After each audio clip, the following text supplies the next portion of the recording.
አሻም የምወዳችሁና የምትወዱኝ አሻም ቤተሰቦች እንዴት ናችሁ? ሰላማችሁን ያብዛላችሁ። የሚመስጡ ጉዳዮችን በስፖርት፣ በታሪክ፣ በማህበራዊ ጉዳይ፣ በኪነ ጥበብ ይዘንላችሁ መጥተናል። የትም እንዳትሄዱ። ገነነ ሊብሮ ነኝ በአሻም ቲቪ። አሻም የምወዳችሁና የምትወዱኝ የአሻም ቤተሰቦች እንዴት ናችሁ? ሰላም ናችሁ? ሰላማችሁን ያብዛ። እንደተለመደው እንግዲህ ዛሬ አሪፍ ወሬዎች ይኖሩናል። እንግዲህ ዛሬ እንደ መነሻ አድርገ የሚይዘው ስለ ንፋስ ስልክ ነው ማወራላችሁ። ንፋስ ስልክ ሰፈሩን አይደለም። ንፋስ ስልክ አታውቁ?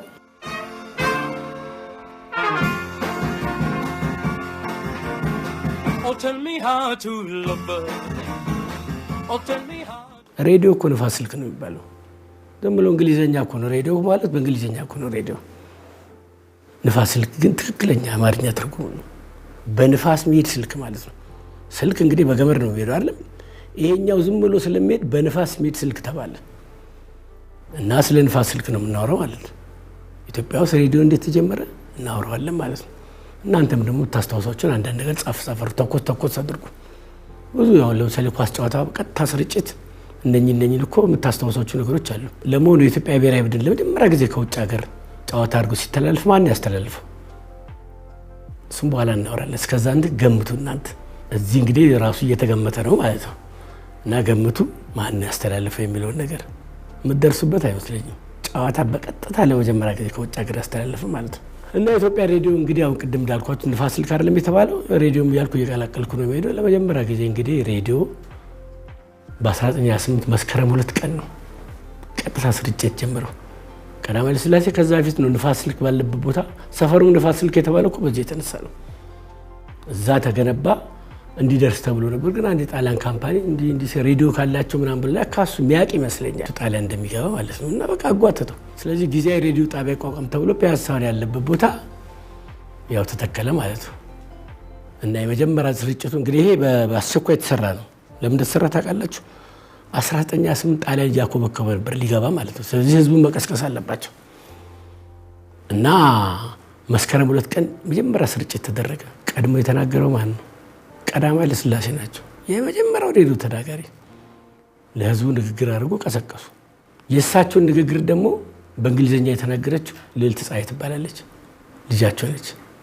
በወሊድ ምክንያት ነው የሞተችው። ልዕልት ፀሐይ ሆስፒታል ይባል ነበር። አሁን ጦር ኃይሎች ሆስፒታል ቢባል እኮ ልዕልት ፀሐይ ሆስፒታል ነው። ያው ወታደራዊ መንግስት ስልጣን ሲይዝ ልዕልት ፀሐይ የሚባል ነገር የንጉሳን አልፈልግም ብሎ ያው እንግዲህ ጦር ኃይሎች ተባለ። የልዑል መኮንን የሚባል ጥቁር አንበሳም እኮ ልዑል መኮንን ነበር። እሳቸው ልጆቻቸው በሞቱ ጊዜ መታሰቢያ 3 ሆስፒታል አሰሩት።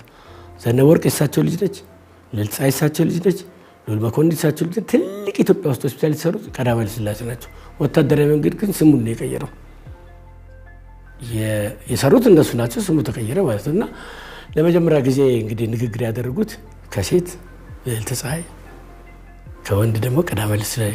ቀድሞ የከፈቱት እንግዲህ እሳቸው ናቸው ማለት ድምጻቸውን ያሰሙ። ቴሌቪዥን ላይ ግን ተቀድሟል። እንመጣል በተለይ ቴሌቪዥን የምናወራ ኢትዮጵያ ውስጥ ስርጭት እንዴት ተጀመረ? ቴሌቪዥን በኢትዮጵያ ሬዲዮ የመጀመሪያው ዜና አንባቢ ደግሞ ቅድም ንግግር አድርጎ ያልኳችሁ የመጀመሪያው ዜና አንባቢ ከበደ ሚካኤል እኮ ናቸው። እሳቸው በድርሰት ስራቸው ነው የምናውቃቸው። ብዙ መጽሐፎች ደርሰዋል። የመጀመሪያው ዜና ተናጋሪ ደግሞ እሳቸው ናቸው። ከመስከረም ወር ጀምሮ ማለት ነው ዜና ለብዙ ጊዜ የሰሩት። ከሴት ደግሞ ወይዘሮ ሮማኖር ካሳሁን ይባላሉ። ጥንት የታወቀ ሴት ጋዜጠኛ ናቸው። በሴቶች ጉዳይ በጣም የሚከራከሩ ጎበዝ ጋዜጠኛ ናቸው። ከሴት እሳቸው ይታወቃሉ። ኢዮኤል ዮሐንስ የታወቀ የድራማ ሰው ነው። ሀገር ፍቅርን ያሰራ ዘፋኝ፣ የውዝዋዜ አሰልጣኝ፣ ደራሲ። በነገራችን ላይ ድርሰትን ጽሑፍ ያደረገው ኢዮኤል ዮሐንስ። ኢዮኤል እኮ የኢትዮጵያ ሬዲዮ ከፋች ነበር። ህፃን እያለ ድምፁ በጣም የቤተ ክርስቲያን አገልጋይ ነው። በጣም ነው ድምፁ የሚያምረው እና እሱ ነበር ገብቶ ሬዲዮ የሚከፍተው ማለት ነው። ግን ያን ጊዜ እንዴት እንደሚሰራ ታውቃላችሁ? ጋዜጠኛ እኮ የሚባል የለም። እነ ጥሩነህ ማሞ በነበሩ ጊዜ እና አምባሳደር ዘውዴ ረታ በነበሩ ጊዜ 7 ሰዓት ላይ ሰውየው አንድ ይጠብቃል። በር ላይ ቁጭ ብሎ ነው የሚያዛጋው። ብዙ ሰዎች የሚያውቁ ሰውየውን በማዛጋት ነው። በቃ ቁጭ ብሎ ሲያዛጋ ስራ የለም። ለመጀመሪያ ጊዜ ማዛጋት ነው ወደ ኢትዮጵያ ማን ያመጣው? ይህን ታውቃላችሁ? ጣሊያን ነው ይባላል። ግን ጣሊያን ብዙ ነገር አምጥቷል። እስኪ ገምቱ ማን ነው ማዛጋት ያመጣው ኢትዮጵያ ውስጥ? እና ሰውዬ በር ላይ ቁጭ ብሎ ማዛጋት ነው ስራው። 7 ሰዓት ሲመጡ ይከፍታል። እስከ 8 ሰዓት ሬዲዮ ይሰራል። እነሱም ይሄዳሉ ማለት ነው። እነ ጥሩነህ ማሞ በተቀጠሩ ጊዜ ጋዜጠኞች አይደሉም ዜና ነባሉ 2 ወር 3 ወር ይሰጣቸዋል ወደ ቤት ይሄዳሉ በቃ ኢትዮጵያ ሬዲዮ እኮ እንደዚህ ነበር ስራ የጀመረው ማለት ነው በቃ እንደዚህ በነገራችን ላይ ቴክኒሻኖቹ እኮ የቴሌ ናቸው ኢትዮጵያ ሬዲዮ አይደሉም እና አቶ ኪሮስ ወልደ ሚካኤል ሲናገሩ ቴሌ የስልክና የሬዲዮ ዲቪዥን የሚባላል ቴክኒሻኖቹ ቴሌ ፕሪንተር ያሉት በሙሉ ቴሌ ነው የሚከፍላቸው መቅጣት አይቻልም ምክንያቱም ስራቸው እነሱ ከቴሌ ነው መጥተው እዚህ የሚሰሩት ማለት ነው እነሱ እዛ ይሰራሉ ከዛ በኋላ ደግሞ ደሞዝ ቢከፍላቸው ቴሌ ነው ስራቸውን ሰርተው ይሄዳሉ ማለት ግን እዛው ቋሚ ሰራተኛ ተብሎ ነው ያሉት እንግዲህ ያው 1928 አይደል ሬዲዮ ጀመረው እስከ 8 ወር እኮ ነው ኢትዮጵያ የተጠቀመችበት ከዛ በኋላ እንግዲህ ጣሊያን ገባ ሬዲዮ ፕሮፓጋንዳ ምናምን የሚቀሰቅሰው በዛ ነው በጣም ብዙ ጋዜጠኞች በጣም ብዙ ኢንተርቪው የተደረጉ ሰዎች አሉ ጉዱ የወጣው መቼ መሰላችሁ በ1948 ማስፋፊያ ሲደረግ ማለት ነው ሬዲዮ ጣቢያ ማስፋፊያ በሚደረግበት ሰዓት ስቱዲዮ ለመስራት ሲቆፈር የአገር ቴፕ ምናምን ተገኘ የተቀዳ ስንት ሰው ተጋለጠ መሰላችሁ ከጣሊያን ጋር ይሰራ ያኔ ማለት ነው ስንት ሰው ተጋለጠ መሰላችሁ ቴክኒሻኖቹ አንዳንዴ ሎንግ ፕሌይ ይባላል እሱን ያጫውቱና ዳንስ ቤት ሄዳሉ እዛ ሀብተ ጊዮርጊስ ድልድይ ሹፌሮች ቡና ቤት እዛ ይደንሱና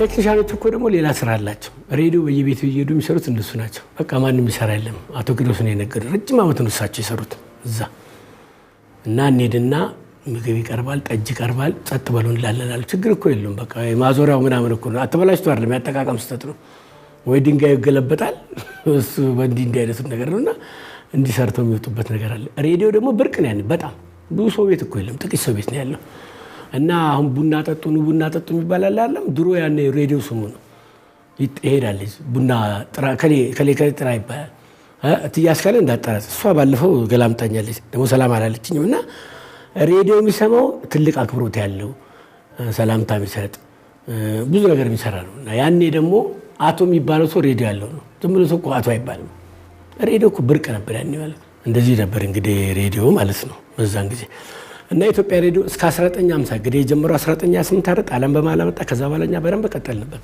እና እስከ 1950 ድረስ ሪካርድ የለውም የተቀዳ ነገር የለም ሁሉም ነገር ላይቭ ነው የሚተላለፈው ላይቭ ይተላለፈው ማለት ነው ስለዚህ ምን ይደረጋል ሬዲዮ ጋዜጠኛ ይገባል 7 ሰዓት እንዳልኳችሁ የሚከፍት ሰው አለ ስራ የለም ምንም ጋዜጠኛ ይባል የለም ደውል ራሱ ነው የሚደወለው ቅን የምትለው ሬዲዮ ለሰምታችሁ የለም ደውል መደወያ ያለች ከዛ በኋላ የኢትዮጵያ ሬዲዮ ይላል ሰዓቱን የሚናገራል ከዛ የሀገር ፍቅር ናቸው ብዙ የሚመጡት ቅርብ ስለሆነ የሀገር ፍቅር ዘፋኞች ይመጣሉ ላይቭ ነው የሚሰራው ይመጣሉ አፋቸውን በነጠላ ይዛሉ ትን እንዳይላችሁ ማለት አፋቸው በነጠላ ይዛሉ ምንም ድምጽ አይሰማም ልክ ጋዜጠኛው እንደጨረሰ ጥልቅ ነው የሚለው ተዘበቃ ይጨፍራል አንድ ጊዜ አሰፋባት ልክ ሊጀምሩ ሲሉ አስነጥሱ ይማራሉ ያው ልኮ ይተላለፋል ሲደግም ቴክኒሻኑ መጣና አሰፋ ናውጣ አራት ተሽሎኛል ጨርሻለሁ እንደዚህ ነውና ላይቭ ነው የሚሰራውና ከዛ ዘፍራሉ በቃ በዛ ያልቃል ማለት ነው አንዳንዴ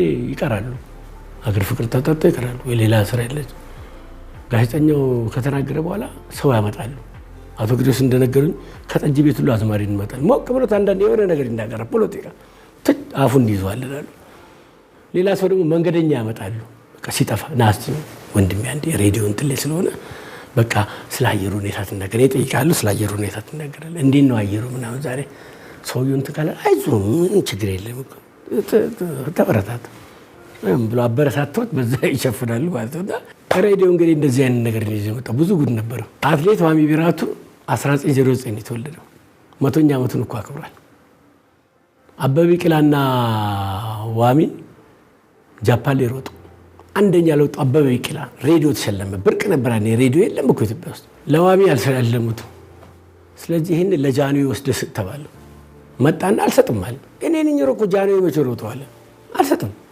ቢለም ሮጦ አልሰጥም ዋሚኮ እንደዚህ አይነት ነገር ነው አንዴ በደብረ ዘይት መንገድ ሲሮጥ እኮ ጃንሆይ ማን ነው ያስቆመ ሲባል ስራ ላይ ነኝ ብሏቸዋል በኋላ ደግሞ እሱም ቤተ መንግስት ፈልጓቸው ስራ ላይ አትሌት ነው ስራ ላይ ይበልጥ ራሱ ሲዳገር የሰማሁት እንዳ በቃ አልሰጥም አለ። ከዛ እጣ ተጣለ፣ ለዋቢ ወጣ። ይሄ ነው እኮ በቃ ዋቢ አይደል የሮጠው። ግን ሬዲዮ ሰፈር ውስጥ እየዞረኝ ስለሆነ የድንጋይ ዋጣ ብቻ ነው የሚሰማው፣ ሌላ ሰው አይሰማም።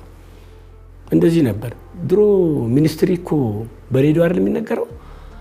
ሬዲዮ ይዞራሉ ተማሪዎች። በቃ ሚኒስትሪ ልንሰማ ባል በቃ መቼ እንደሚነገር አያውቅም። እና ሬዲዮ ይዞሩ ነበር።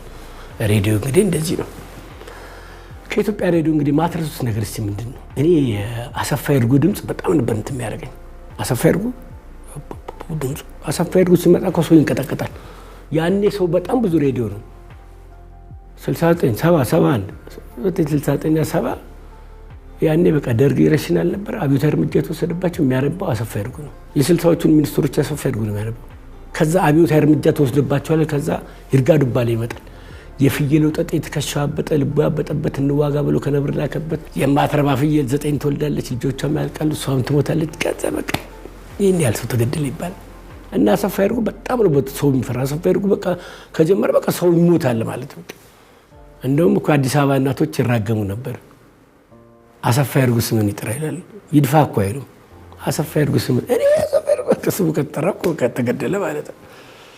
ያው እንዲህ አይነት ነገር ነበርና ያው እንዲህ አይነት ላስታውሳችሁ ብዬ ነው። አሁን ሄድና ትንሽ ተመልሼ እመጣለሁ። ግን አልሄድም። ለምን ሄዳለሁ? እናንተን ጥዬ እሄዳለሁ እንዴ? ተመልሼ እመጣለሁ የሚባል ነገር የለም።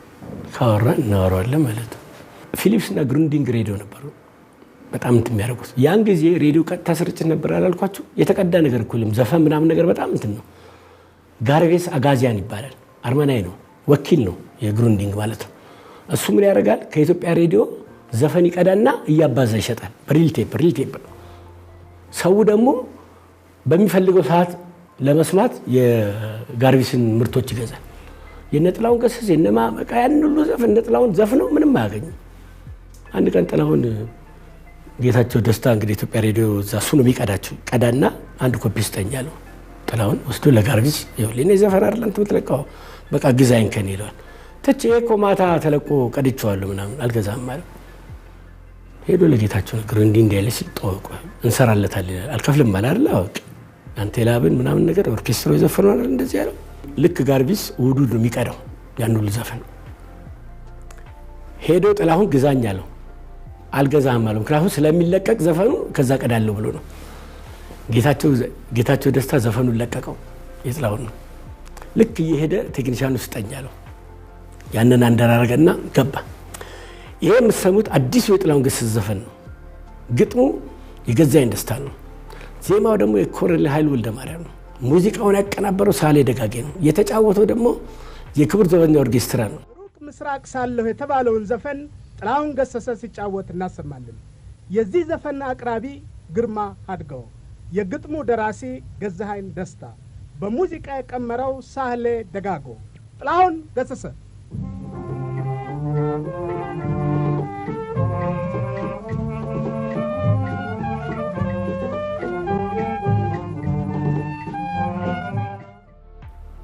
ጋርቬስ አበደ። ይሄ ጌታቸው ደስታ የሚባል ሰውዬ እንዴት አድርጎ ሽጣው? ምክንያቱም ድምጽ ያለበት ነው። በነጋታው ጥላው መጣ። ትገዛኛለህ? ገዛኝ። ኧረ እገዛለሁ። እና ጌታቸው ደስታም ቀናውቶላቸዋል። ዘፋኝ እንግዲህ ያው ታውቁታላችሁ። እንግዲህ ጌታቸው ደስታ ከኢትዮጵያ ሬዲዮ ውጪ ዶቼ ቬለ ላይ ሰርቷል።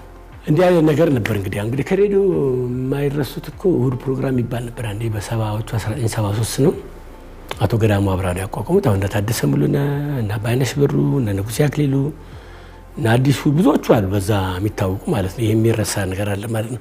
ኢትዮጵያ ሬዲዮ ውስጥ ያሉትን የዘፈን ክምችት ገጠር ምናምን ሄዶ የቀጣው አቶ ጸጋዬ ደባልቄ ነው። በህይወት የለም። አቶ ጸጋዬ ደባልቄ ያን ሁሉ ነገር ሰርቶ በባህል ሚኒስቴር ተወካይ ነበሩ።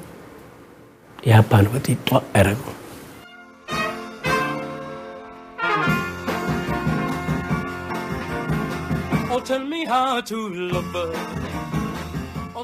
ጌታቸው ደባልቄ ከሲቪል በኩል የ10ኛ አፍሪካ ዋንጫ የኢትዮጵያ ብሔራዊ ቡድን ሆን ተብሎ ነው በያፓ እጅ አስገብቶ የተሸነፈው በሚል አጣሪ ኮሚቴ ነበር። ሉቻኖ ባሳሎ፣ ገረመው ዘርጋ፣ ሸዋን ግዛው ይገደሉ ተብሎ ነበር እና እሱ በሲቪል ነበር ያጣራው።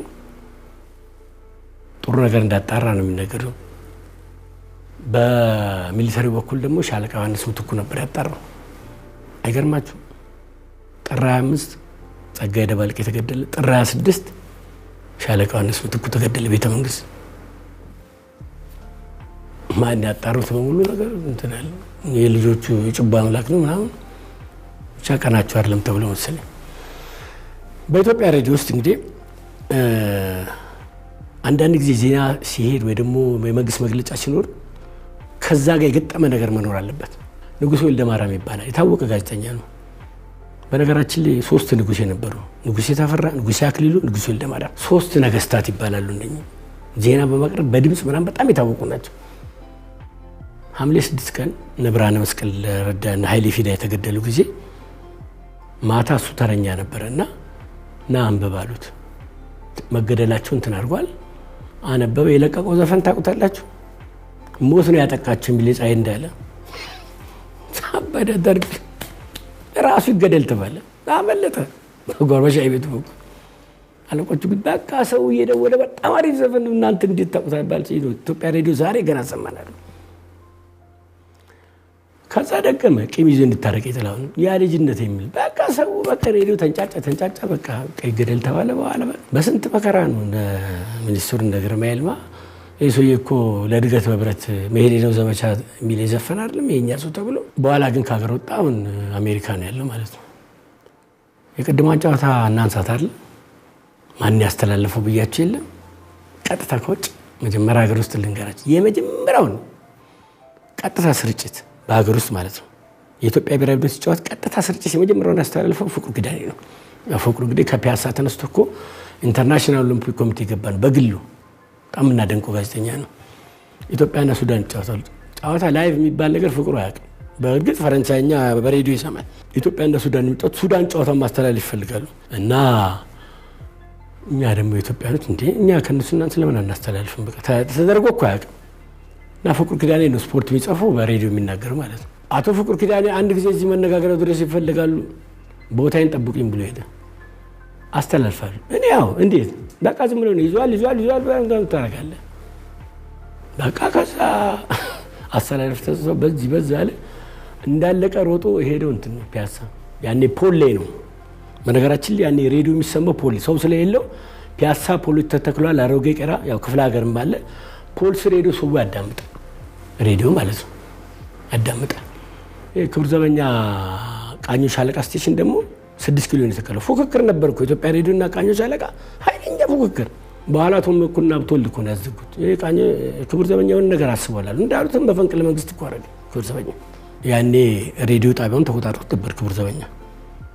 ሬዲዮ ጣቢያውን 53 በፈንቅለ መንግስት ተቆጣጥሮት ግን በመድፍ የኢትዮጵያ እግር ኳስ ፌዴሬሽን አልመጡም መሰላችሁ።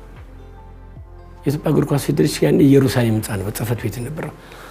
5ኛ ፎቅ ላይ ነው ያለው ግን ቦታ ስለሌለ 6ኛ ፎቅ ነው የተተከሉት።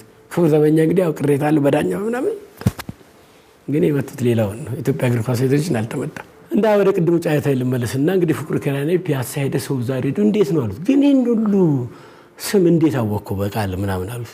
ያው እንግዲህ ከነሱ ስጄ ነው አለና የመጀመሪያውን ያስተላለፈው ፍቅሩ ኪዳኔ ነው። ወደ ቅድሙ ነገር ይልመለስ ነው። ለመጀመሪያ ጊዜ ከውጭ ሀገር ቀጥታ ስርጭት ያስተላለፈው ይድነቃቸው ተሰማ ነው። ይድነቃቸው ጋዜጠኛ ነው እንዴ? ይድነቃቸው የማይሆነው ነገር አለ? አሁን ክለቡ ጊዮርጊስ ውስጥ እኮ ካፕቴን ነው፣ አሰልጣኝ ነው፣ አምበል ነው፣ የመኪናው ሹፌር ነው፣ እንደገና መካኒክ ነው። ሁሉ ነገር እኮ ይድነቃቸው በኢትዮጵያ እግር ኳስ እኮ ጠርጎ ብዙ ነገር አጽድቶ ለትልቅ ደረጃ ያደረሰ ነው ይድነቃቸው ተሰማ። አዲስ ማን ዛሬቱ ጋዜጣ ላይ ጽፉ ነበር። ስዊድን ሄዶም ከዛ ሁሉ ይጽፉ ነበር ስለ ዓለም ዋንጫ እና በጋዜጠኝነት የሚታወቃሉ። እሳቸው ናቸው መጀመሪያውን ጨዋታ አስተላልፉት። ከዛ እስራኤልና ኢትዮጵያ ነው ጨዋታ ያደረጉት። ከዛ ግን እሱ ነገር እንዴት መሰላችሁ? አዲስ አበባ ስቴዲየም ላይ መጀመሪያው ጨዋታ ይደረጋል፣ ሁለተኛው ጨዋታ ደግሞ እስራኤል ይደረጋል ነው የተባለው። ግን ሶልቦኔ የሚባል መሐንዲስ እስራኤል ላይ እኮ ነው ቆፈረው ሜዳውን አውቆ የሆነ የማውቀው ነገር የለም። ከእስራኤል ጋር ነው የምንጫወተው፣ ሰውየው እስራኤል ላይ ነው፣ ሜዳው ተቆፈረ። ስለዚህ ምን ይደረግ? ሁለቱም ጨዋታ እስራኤል ተደረገ እና እዛ እስራኤል እንግዲህ አውሮፓ ውስጥ ነበር የሚጫወተው የሰለጠነው አይደል? ስቱዲዮ ያለ ማስተላለፍ ከፈለጋችሁ አሉት። አስደነቃችሁ ጥሩ ነው ምናምን ብለው እናስተላልፋለን። ጋዜጠኛ ይል በቃ ነው ያስተላልፋል። ነጸረ የሚባል ተጫዋች ነጸረ ወልደ ስላሴ ተጫዋች እኮ ነው፣ ተቀይሮ ይገባል በኋላ በረፍት። እሱ ነው አብራቸው ያስተላልፈው። እንዴት እንደሚያስተላልፍ ታውቃላችሁ? ይዟል በቃ ታደሰ ደግሞ የምነካው ማይረባ እንደው እደሞ ይልና ክፍሎም ነው የሆነ ኳስ ሚሳት ነው እግሬን ይስበረው ይሄን ሁሉ እኮ ሰው ይሰማል እዛ አዲስ አበባ ሰው ይሰማል ከዛ በኋላ ደግሞ ከበደ ጥሬ ስጋ አምሮታል ይላል ከበደ መታፈራ ጥሬ ስጋ ወዳሉ ታደሰ መኩሪያ ተጎድቷል እኮ ይዟል ታደሰ እኮ ተጎድቷል ከወጡ በኋላ እኮ ታቶ እኔ ተጎድቼ ይዟል ተራል እንዴት ነግረውኛል እኮ ተክሌ አስተማሪ ነው መምህር ነው ተክሌ ኪዳኔ በቃ ተማሪዎቹን አፍቀውታል ታደሰ መኩሪያ ላማ መቼ ነው የምትወልደው ይላል አርጉዝ ነበረች ላማ ጥሏት ነው ሄደና አሳዝቦታል እንዴ አይደል ነገር ክፍሉ ብቻኛውን አፍቀዋለች በቃ እንደዚህ ነበር የሚያስተላልፈው ያኔ ማስተላለፍ ሲባል ማለት ነው ማን ያውቃል ያኔ ጨዋታ እንደሚባል አቶ ይድነቃቸው ደግሞ ይጠብቁታል እሳቸው ያስተላልፋሉ ነፃረ ሊናገር ሲል አፉን ይዙታል ይፈሩታል በጣም ምክንያቱም ከባድ ነገር ሊናገር ይችላል ይሄ ፖለቲካ ምናምን ነገር ከዚህ በፊት ምን ሆነ መሰላችሁ ከጃኑ ያስተዳደር ይድነቃቸው አስተዳደር ይሻላል ብሎ ተናገረ በቃ ሰው ምስክር እንታለ በቃ ተከሰሰ 40 ጅራፍ ተገረፈ 40 ጅራፍ ተከላይ ማለት ነፃሬን ያሰልጣኝ ነው እንዴት እንደተገረፈም ነው 40 ጅራፍ ገራፊዎቹ ጉርጊስ ደጋፊ የሆኑ አልቆለት ነበር በጫፉ ነበር የሚገርፉት ገና ዘረፉት የዛ እኮ ተክላይ ማለት ዋና መግረፊያና መስቀያ ቦታ ነበር አደባባዩ ታውት አሁን በዛ ስታልፉ አደባባዩ ስራቸው ስንት ተሰቀለበት ነው ስንት ሰው የተገረፈበት ነውና ያው ነፃረም እንደዛ 40 ጅራፍ ተገርፏል ማለት ነው እና አቶ ይድነቃቸውም እኮ ይፈሩታል ማውን ነገር ይናገራል ይያሉ በኢትዮጵያ ሬዲዮ ውስጥ በጣም ከሚታወሱ አንዱ ጥሩነህ ማሞ ናቸው ጥሩዬ ነው የሚባሉት በ1953 መፈንቅለ መንግስት ሲካሄድ ስቱዲዮ ነበሩ ጃንሆይ ሲወርዱ ስቱዲዮ ነበሩ 80 መፈንቅለ ስቱዲዮ ነበሩ ኢህአዴግ ሲገባ ስቱዲዮ ነበሩ በጣም በቃ ቤታቸው ነው ማለት ነው ጥሩነህ ማሞ የ60 ሺህ ተማሪ እኮ ስም ያነበቡ ናቸው ታህሳስ 11 1967 የእድገት በህብረት የእውቀትና የሥራ ዘመቻ ሲታወጅ የዘማይ ተማሪዎችን ክፍለ ሀገሩን ወረዳውን ምድብ ጣቢያውን የ60 ሺህ ተማሪ የተናገሩ ናቸው ጥሩነህ ማሞ አስደንቅ አንድ ቀን እሳቸው ዜና ሲያነቡ እንግዲህ አሁን ዜናው ሌላው ሰርቶ ሄዶ ነው እሳቸውም ተረኛውና አንድ ዜና ያነቡ የሰራው ሌላ ሰው ነው አልተነበበም በሬዲዮ በዛን ጊዜ በንጉሱ ጊዜ የውጭ ሀገር መሪ ተገደለ የሚባል ነገር በፍጹም እንዲነገር አይፈልጉም በጣም ትምህርት ይወስዳል ይባላል ሰው አገዳደሉ ምናምን ስለዚህ እንዲህ አይነት ነገር እንትን አይደል ጥሩነህ ማሞ እዛ ዜና አገኘና ሌላ ሰው ይሰራው የእንትን ሀገር የውጭ ሀገር መሪ ምናምን ተገደሉ ስራ አስኪያጁ ሮጦ መጡ በመስታወት ምን ማለት ነው አንተ ግድያው ምናምን ነገር አታርፋም እናት ምናምን አሉት አረ እናቶትን እርሱ ያው ልኮ ይተላለፋል እና እንዲህ አይነት ነገር ነበር የኢትዮጵያ ሬዲዮ ውስጥ ያው እንግዲህ ዛብ ያፈሳል ምን ያፈሳል አንዳንዴ እግራችሁ እንደዚህ አድርገው ነው የሚሰሩት አሁን ጴጥሮስ ስቱዲዮ በጣም የሚገርም ነገር ነው ድሮ ማለት ነው በኢትዮጵያ ሬዲዮ እንግዲህ ያው ብዙ የምናውቃቸው ደበበ እሸቱና ወጋየሁ እኮ ጋዜጠኞች ነበሩ የኢትዮጵያ ሬዲዮ ከይሶር ነበር ፕሮግራም አቅራቢ እንደውም መስከረም ሁለት ንጉሱ ሲወርዱ እኮ ደበበ እሸቱ እዛ ነበር ያው መስሉን ታዩታላችሁ እዛ እንት የተሸከመው እሱ ነው እንደ ማንገቻ ያለው ጋዜጣይት መቅጃ የተሸከመው እሱ ነው ደበበ እሸቱ ማለት ነው ንጉሱ ሲወርዱ እኮ እዛ ነበር ግንቦት 13 1983 ኮሎኔል መንግስቱ ኃይለማርያም ከሀገር ወጣች ሁሉም ሰው ሬዲዮ እዛን ቀን ሰምቷል ሁሉም ሰው ሬዲዮ ሰምቷል እና ከባድ ነገር እንዳለ እኮ ይታወቅ ነበር የዛን ቀን ሚኒስትሩ መጡ ነጋሽ መሐመድ አለምነህ ዋሴ ዳሪስ ሞሪ ግቢ ውስጥ አሉ እነኚህ ጊዜ በዛን ጊዜ ነበሩ ኃይለኛ ጋዜጠኞች ናቸው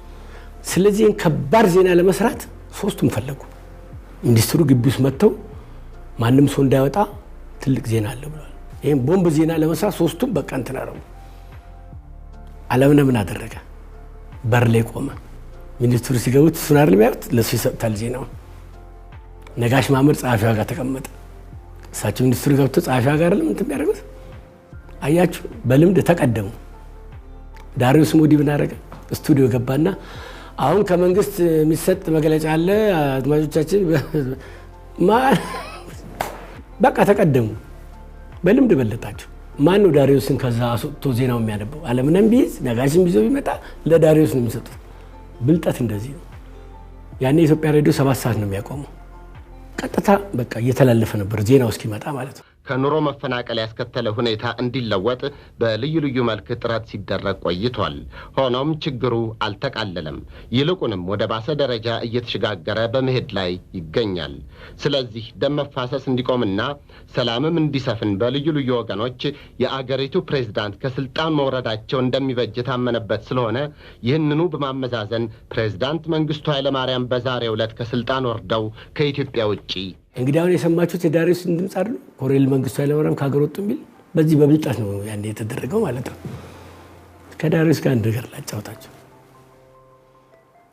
69 ዓመተ ምህረት ነውና እሱ እዛ ቁጭ ብሎ ነበር። ዜና የሚናገሩት የለውም እና አስቸኳይ እንትን መጥቷል ከደርግ ጽሕፈት ቤት። እሱ ዜና ተናጋሪ አልነበረም፣ ዓለም አቀፍ ነበር። እዛ ቁጭ ብሎ መጡ። ሰዓት እላፊ ነው ይዘው የመጡት 11 ሰዓት ተኩል ነው። ሰዓት እላፊ የሚለው 12 ተኩል ነው። አላነብም ማለት የትክሱም አይፈቅድም። ሁለተኛ በዚህ ሰዓት ሰው ወዴት ነው ሊሄድ የሚችለው? አላነብም ማለት። ሁለተኛ አለቃይ ካላዘዘኝ አላነብም ማለት። ዳሪዮስ አሉት የያዝነው እኮ እርሳስ አይደለም መሳሪያ ነው። ታነባለህ? ታነብሽ አነባለሁ ሰዓት እላፊ። እሱም ከዛ ሄደ። ከኢትዮጵያ ሬዲዮ እንደማን ታስተውሳላችሁ? ሲላክላክ አድርጉልኝ በዛ በኩል ማለት ነው። አሳምነው ገብረወልድ፣ አለምነህ ዋሴ፣ ዳሪዮስ ሙዲ፣ የሸዋሎል መንግስቱ ስንት ዋሉ ጋዜጠኞች ማለት ነው። በጣም ብዙ ጋዜጠኞች ነበር የሚታወቁ በስፖርት እነ ደምሴ ዳምጤ እነ ጋሽን በርበሩ ብዙ ነበሩ። ሰለሞን ተሰማ ደግሞ በጣም የታወቀ ነው። 3 የአፍሪካ ዋንጫ ቀጥታ ስርጭት ይሰራል። በቃ ሲታይ መንግስቱ ይዘድ ደግሞ በመሀል ይገባል። እምዬ ማርያም አተረፈችን ዛሬ ተጫዋች ሰለሞን ተሰማ በዚህ የታወቀ ነበር። 3 የአፍሪካ ዋንጫ ብቸኛ ሰው ነው ቀጥታ ስርጭት ያስተላልፍ ማለት ነው። በኢትዮጵያ ሬዲዮ ታሪክ ደግሞ እሱ ይታወቃል። ብስራት ወንጌል የሚባል ሬዲዮ ነበር፣ እዛም ይሰራ ነበር። የምስራች ድምፅ አማርኛ አገልግሎት እዛም ይሰራ ነበር። ቴሌቪዥን ይሰራል፣ ጋዜጣ ይሰራል። ሰለሞን ተሰማ እኮ እንዲሁ በቃ በራሪ ወፍ ነው የሚባለው። ሰለሞን ተሰማ በኢትዮጵያ ሬዲዮ ታሪክ በጣም የሚታወስ ነው።